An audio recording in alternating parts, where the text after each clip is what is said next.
Let's talk some Longhorn recruiting. Texas, they're pushing for the #1 recruiting class in America. Some big names right now are trending in the Horns' direction. But also, there's a few big names that Texas is going to have to play defense for if they want to keep them committed. We're going to cover it all in this video. I got Justin Wells from Inside Texas. But first, Longhorn fans, do me a favor. Smash that subscribe button to the On3 Recruits channel. This is the best recruiting channel on all of YouTube. So jump on board for me and hit subscribe. All right. Let's bring in Justin Wells from Inside Texas. Let's talk about some rival flip targets. We're talking Texas A&M commits, defensive lineman Chase Sims and corner Kobe Sellers. We know Texas has been trying to get involved here, but has there been any traction behind the scenes with these two? Actually, after a trip through Houston this week, there is traction on both sides for Texas fans, and that's good to note because we'll start with Chase Sims. He was at the game for Texas and Georgia. He actually came in for an unofficial visit for that game. He had an official visit scheduled, but that got scratched, kind of got pushed to the side. That didn't stop Texas from recruiting him. Defensive coordinator Pete Kwiatkowski and D-line coach Kenny Baker have maintained their relationship. They talk to Chase and his father on a regular basis.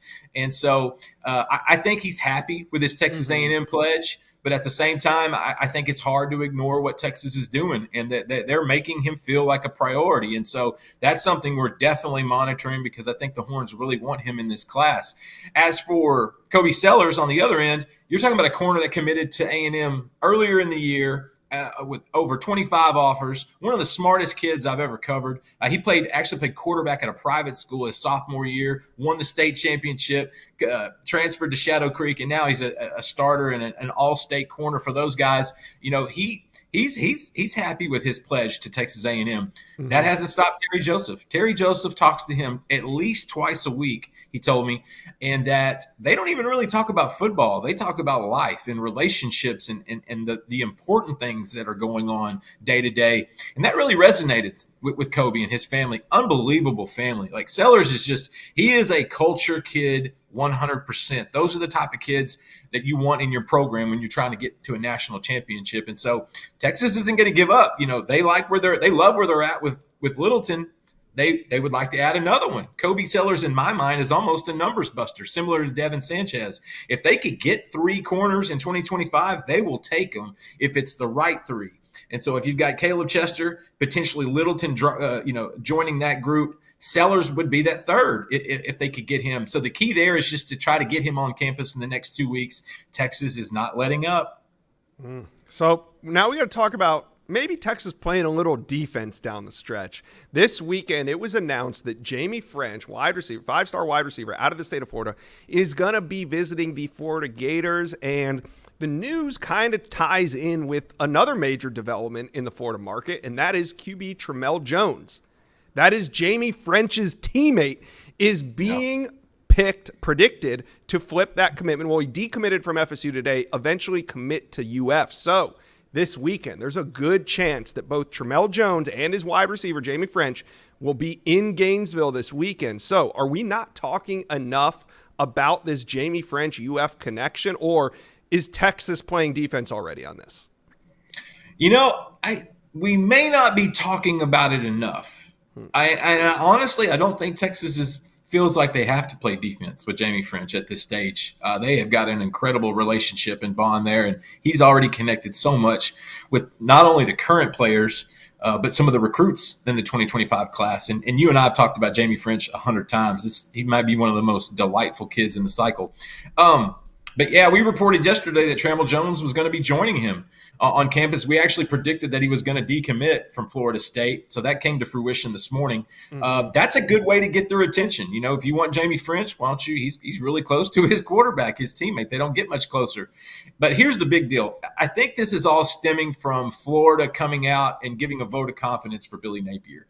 And instead of having to come up and scrap together all the buyout money they would need if they were to dismiss him, they're going to use that on NIL, which I actually think is pretty smart. I think Billy Napier is a really good coach, and I think he needs more time.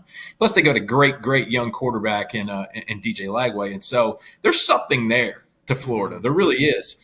And Jaime Ffrench was actually in Austin last weekend to watch Texas thump the Florida Gators.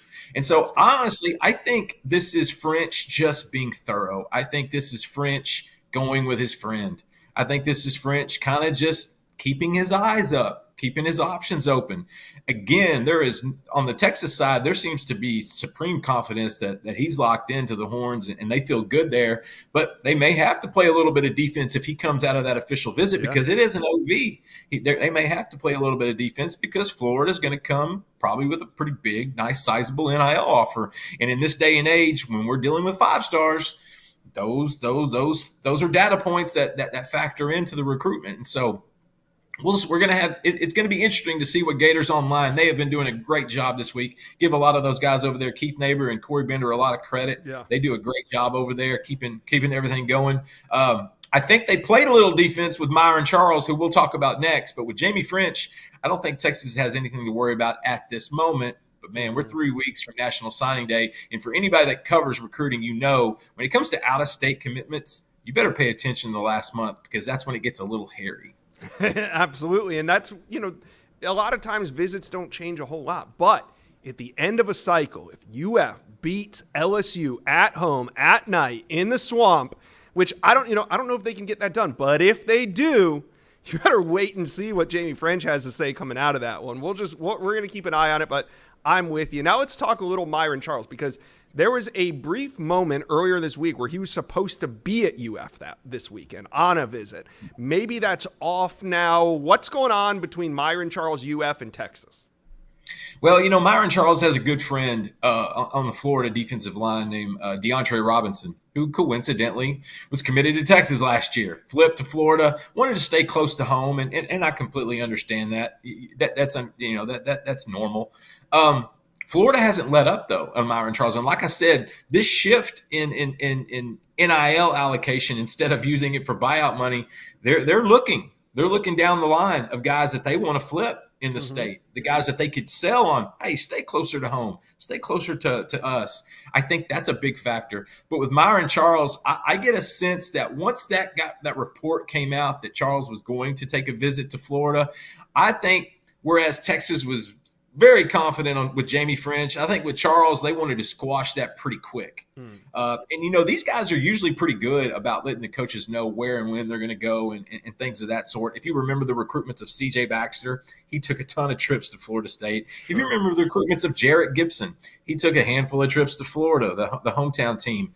But at the end of the day, Jaime Ffrench, they ain't worried. But Myron Charles is one. You can't afford to lose either one of them, but definitely not Charles, because Texas is trying to cobble together, a really solid defensive line class, and they've still got at least 2 guys left to go in that cycle. You can't lose to Myron Charles. I felt like there's probably a conversation last night with Texas and with Charles. And so today the reports are out that he is not likely coming in. The Florida Gator staff does not expect him to make that trip. It looks like Texas played a prevent defense in that fourth quarter, and it may pay off. All right, Texas fans, talk to us. We got guys trending in Texas's direction. They're also playing some defense, but regardless, this is a great class. So talk to us, comment section below. How are you feeling about some of these Texas A&M flip targets? And also, does Jaime Ffrench ultimately stick or flip? Let us know, comment section below.